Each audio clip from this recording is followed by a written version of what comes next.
bienvenidos a mi canal. Soy Ari y os traigo el wrap up de marzo, segunda parte. Así que quedaos a ver si queréis ver todas las lecturas que realicé en la segunda quincena de marzo.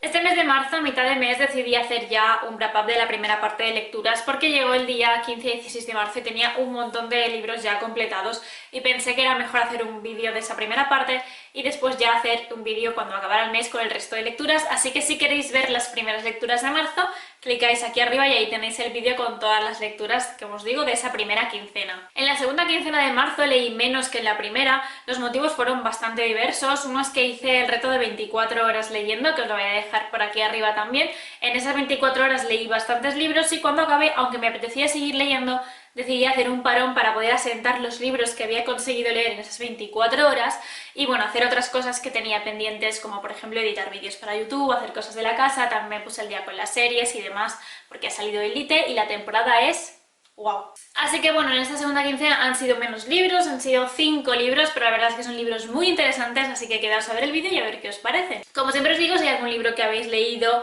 comentadme abajo qué os ha parecido, o si no lo habéis leído pero os llama la atención o lo que sea, me lo dejáis abajo y dejadme también cuál ha sido vuestra mejor lectura del mes de marzo. Recordad que todas las reseñas de estos libros las tenéis tanto en mi blog como en mi Instagram como en mi perfil de Goodreads. Tenéis abajo todos los links directos por si queréis leer más reseñas así profundas, porque bueno, yo aquí en el wrap up os voy a hablar un poco de lo que va el libro y de lo que me ha parecido, pero las reseñas así más contundentes están todas en el blog y tenéis abajo el link. El primer libro que leí en esta segunda quincena de marzo de 2020 fue Dulces Mentiras de Kat Frear, publicado por Alianza de Novelas. Aquí tenemos una novela negra policíaca protagonizada por una detective bastante joven y bastante compleja. Nos cuenta la historia de Kat Kinsella, que como os digo es una joven detective del Departamento de Homicidios de Londres, que se encuentra con que tiene que resolver el asesinato de una mujer que ha aparecido muerta y que de repente se dan cuenta que tiene que ver con una desaparición de un adolescente hace 20 años. Además tenemos el plus de que Kat tiene algo que ver o algo sabe de esa desaparición porque ella estaba allí cuando pasó. Ella era una niña de 8 años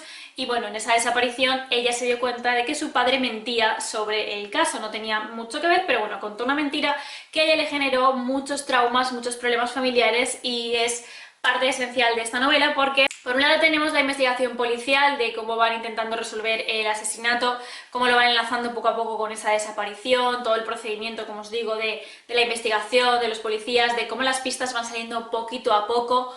Y por otro lado tenemos toda la parte psicológica por parte de Kat, todos los traumas que tiene referentes a su familia, como os digo, por eso que pasó en el pasado, como ella también va tirando de los hilos y va descubriendo más cosas. Al final las dos tramas se entremezclan bastante y vemos que bueno, que Kat se ve bastante más implicada de lo que pensaba o de lo que ella hubiera esperado, pero bueno, es un libro que la primera parte empieza de una forma más lenta, más introductoria, pero después ya a mitad del libro ya sí que me empezó a enganchar más y me tuvo como súper atenta porque no sabía muy bien quién era el asesino o quién era el responsable o qué es lo que estaba pasando, porque no solo es el asesinato, empiezan a salir muchas cosas más y eso le da pues eso, el plus de no poder soltar el libro, aunque sí que os digo que la primera parte va más pausada, más lenta para poder meternos en situación en lo que es el personaje de Kat. Sí que quiero destacar que Kat Kinsella es una detective muy diferente, es un personaje protagonista distinto a lo que estamos acostumbrados. No esperéis a la típica heroína siempre honesta, siempre sincera, siempre cumpliendo las normas, porque no es el caso. Ella es diferente y eso la hace más real, porque yo creo que cuando nos pasan las cosas que le pasan a ella, cuando vemos que la familia puede estar mezclada en algo un pelín turbio, igual no todos actuaríamos con esa rectitud que siempre nos transmiten los libros, o por lo menos los buenos de los libros. Así que bueno, es un libro que a mí me ha gustado, que os lo recomendé para leer en los libros para la cuarentena, que os lo dejaré también por aquí arriba, porque creo que es un libro que te mete muchísimo en la atmósfera, te mete en ese Londres oscuro, en no saber muy bien qué está pasando y consigue evadirte del resto de cosas que nos están pasando en la realidad. Ya dentro del reto de 24 horas leyendo, leí Corona del Olvido de Julius Vogt, publicado por Hydra. Es una fantasía distópica, más distopía que fantasía, porque elementos de fantasía hay pocos, y os tengo que decir que recuerda muchísimo a los Juegos del Hambre. Esto le ha jugado un poquito en contra, en mi opinión, yo creo que sí. Y bueno, yo lo cierto es que cuando vi la sinopsis y la nota de prensa de este libro necesitaba leerlo porque la premisa me encantaba. Bueno, estamos en un mundo, como os digo, distópico, donde hay una serie de gente que son los privilegiados, que tienen magia, Y luego están los foráneos, no tienen magia, ni tienen derechos, ni tienen nada. Cuando consiguen librarse de los contratos que son prácticamente esclavitud, cuando consiguen librarse de esos contratos de esclavitud pasan a ser foráneos ciudadanos, pero bueno, siguen sin magia, pero por lo menos ya no son esclavos. Aún así nos encontramos con un mundo totalmente distópico porque hay unas personas que mandan y hay otras personas que son esclavos. Simple y llanamente. Hay una posibilidad de salir de este mundo de esclavitud, de acabar con el contrato, y es participar en la carrera del olvido. ¿Por qué se llama carrera del olvido? Porque la primera premisa que tenemos es que para participar en esta carrera te borran todos los recuerdos, entonces tú empiezas la carrera sin saber quién eres, quién es tu familia, por qué estás ahí, cuáles son tus capacidades, no sabes nada. Sí que es cierto que sabes lo que es la cultura, o sea, dónde estás, poco a poco te das cuenta que estás en la carrera y demás, pero de ti misma no sabes nada. Entonces esto a mí me llamaba muchísimo, muchísimo la atención, y además tengo que decir que la carrera es un poco a vida o muerte porque puedes morir por las circunstancias, por las características, porque es una carrera muy dura y porque, bueno, la gente que compite pues va muy a saco y puede acabar contigo, y la verdad es que tampoco pasaría nada si acabara contigo, porque es como, ya os digo, la gente que participa no es que tenga muchos derechos. Entonces, pues bueno, me llamaba muchísimo la atención, pero empecé a ver reseñas muy negativas de este libro, muy negativas, y no sabía qué hacer. Al final le di una oportunidad porque dije, bueno, yo creo que lo mejor en estos casos es leerlo. Y tengo que decir que mi libro me enganchó, que yo me lo leí, como os digo, había leído 50 páginas antes de empezar el reto de 24 horas y el resto me lo leí en ese día y pude leer más. O sea que es un libro que sí que me enganchó, que me mantuvo en vilo. Lo que pasa que es lo que os comenté ya en el vídeo de 24 horas leyendo, que tiene muchísimas incongruencias. Tiene tantas incongruencias porque es un libro con una historia muy densa, con algo que toca, como os digo, una distopía, un gobierno, un sistema de gobierno tan injusto. También hay como una serie de personas que están en contra de ese gobierno, entonces creo que este libro, separado en más libros, es decir, en una bilogía o una trilogía, hubiera funcionado muchísimo mejor. El problema de este libro ha sido que al hacerlo en un solo tomo, se han dejado muchísimas cosas sin explicar, entonces no tiene lógica. Hay muchas cosas que pasan muy rápido, muy precipitadas. El desarrollo de personaje, pues bueno, Astrid, que es la protagonista, la desarrolla, lo que pasa es que como ella tampoco recuerda quién es, va descubriendo un poco a poco quién es, pero no sabemos realmente cómo es. O sea, es un personaje que es protagonista, que hace muchísimas cosas, que tiene muchísimas capacidades, que se van descubriendo por qué tiene esas capacidades, pero que sinceramente tampoco me parece que la justificación esté del todo explicada. La explica, sí, pero la explica súper rápido. Luego el tema de la magia también me parecía muy interesante, porque los tipos de magia que hay 3 tipos, son como muy guays, pero la explicación es como, bueno, pues esto es esto y esto es lo otro, y ya está. Y ahí se queda y no te explica mucho más que digamos. Y no sé, en vez de centrarse más en explicar la magia, como que la dan, bueno, muy por sentada, y luego aprender a hacer esa magia, desarrollarla es como súper fácil. Es súper fácil, o sea, en 5 minutos tú te concentras y ya si tienes la magia la puedes hacer. Esto por una persona que lo ha hecho toda su vida vale, pero si lo haces de nuevas es como que, no sé, como os digo, le faltan páginas, le falta desarrollo. La parte de lo que es la carrera, que es sobre todo el principio, está muy guay, muy interesante, pero cuando se empiezan a mezclar el resto de cosas es cuando te das cuenta que dices, vale, está bien planteado, pero es que lo has planteado, lo has desarrollado y lo has acabado todo en el mismo libro, y al final has tocado como muchísimos temas y no has dejado ninguno acabado. Así que bueno, yo no le di una mala puntuación, creo que le di un 2,5, es decir, la mitad, o sea, un 5 pelado, porque el libro me entretuvo, porque yo sí que estuve enganchada y lo estuve leyendo con ganas, y eso es muchísimo para un libro. Yo creo que es, digamos, la piedra base. Sin eso ya sí que sería un suspenso total. Lo recomiendo, no sé, coged mi reseña, coged las otras reseñas y valorad vosotros mismos. A mí me ha gustado leerlo, pero sí que es cierto que se quedan muchísimas cosas abiertas y que con menos contenido en tan pocas páginas hubiera funcionado mejor, o por lo menos más páginas, más libros, no sé.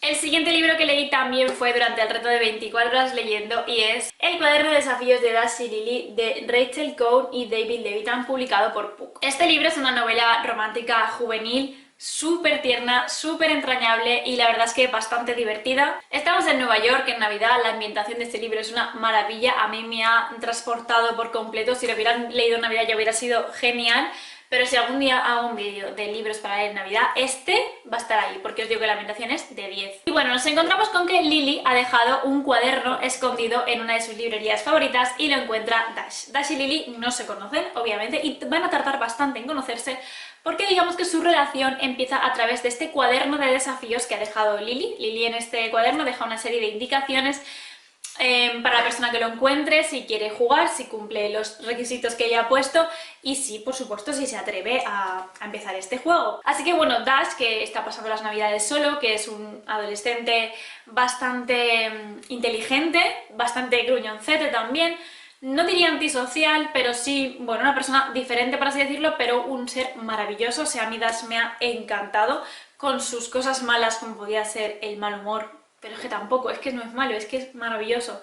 Y bueno, es como muy irónico, muy cínico, muy inteligente, ya lo he dicho, pero es que lo tengo que repetir.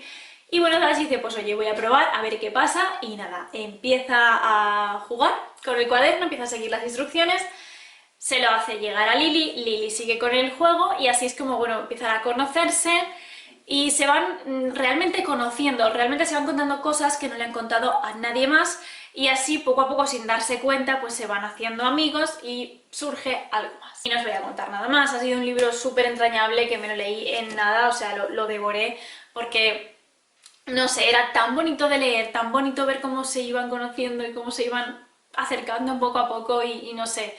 Es un libro, como os digo, juvenil, pero que yo lo leería para cualquier edad prácticamente, que nos habla pues de la amistad, del primer amor, de la familia, también toca bastante este tema, de cómo estamos en una edad, bueno, los protagonistas están en una edad que se están descubriendo a sí mismos, cómo son realmente, qué es lo que quieren en la vida y demás, y no sé, me pareció súper entrañable. Si tengo que sacar algo negativo es que hacia el final empezaron a pasar muchas cosas como de película que dices, claro que sí.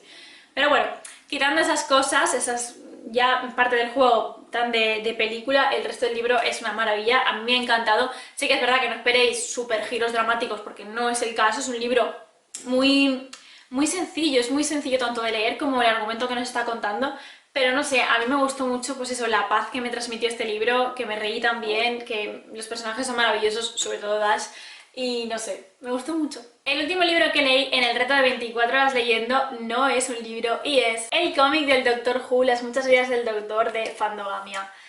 Bueno, como veis estoy diciendo Doctor Who, pero aquí tenemos una doctora. Espero que el brillo no esté jugando una mala pasada, si no os dejaré por aquí la portada mejor. Este cómic nos sitúa en el momento preciso de la regeneración entre el 12º Doctor y la 13ª Doctora y primera Doctora femenina.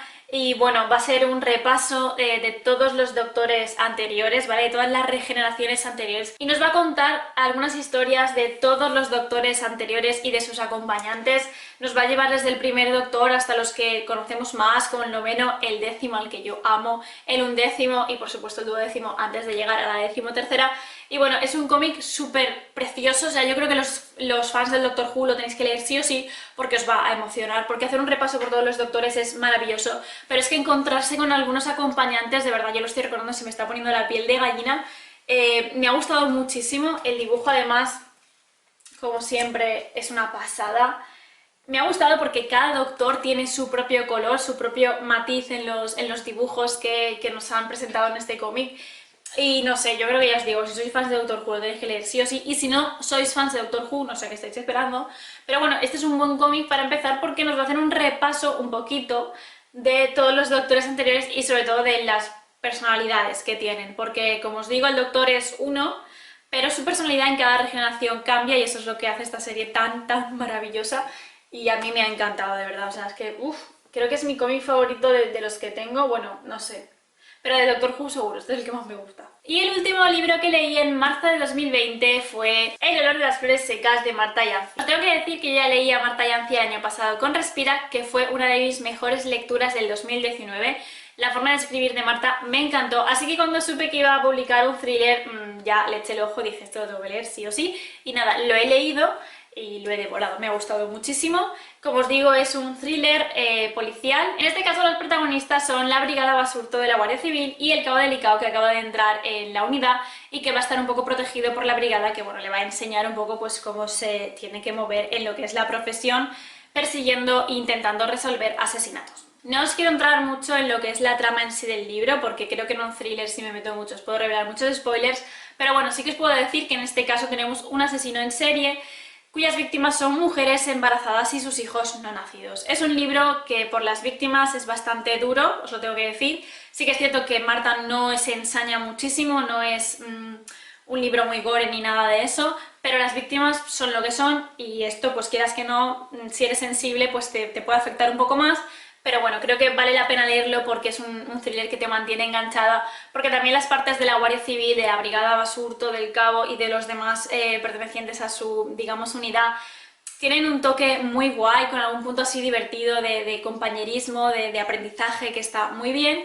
Y bueno, a mí la parte que más me ha gustado es que también conocemos la mente del asesino. Poco a poco la autora nos va soltando pequeños capítulos que nos va metiendo en su mente y vamos entendiendo por qué está haciendo todo esto. Evidentemente no lo está justificando para nada, pero te está explicando la psicología del asesino, te ayuda a meterte en su mente y además te va como ayudando a crearte hipótesis de quién es, de qué es lo que está haciendo y qué es todo el misterio que está pasando detrás de estos asesinatos de mujeres y de sus bebés. En este caso, el título tiene muchísimo que ver con las víctimas porque los bebés, una vez que los han sacado del cuerpo de sus madres, aparecen rodeados de flores secas y bueno, esto pues va a dar muchísimo juego, mucha investigación también alrededor de esto y nos va a mantener súper en vilo. Como os digo, es un libro muy interesante, muy adictivo, duro por los asesinatos, pero que yo creo que vale la pena leer, que si os gusta pues eso, los thrillers que mezclan un poco la investigación policial con un pelín más de psicológico por la parte del asesino, este libro os va a gustar. Y bueno, esto ha sido todo, la segunda parte de mi BraVap de marzo 2020. Han sido 5 lecturas, 4 libros y un cómic, y la verdad es que estoy bastante contenta. He empezado abril y ya he terminado un libro, pero eso ya os lo dejaré para el próximo BraVap. Así que lo que os he dicho, si os habéis leído alguno, contadme abajo qué os ha parecido. Contadme cuál ha sido vuestra mejor lectura del mes de marzo y si tenéis alguna idea de vídeo que queréis que grabe para el canal, dejadmelo también abajo en comentarios. Muchas gracias por verme, namaste y buena suerte.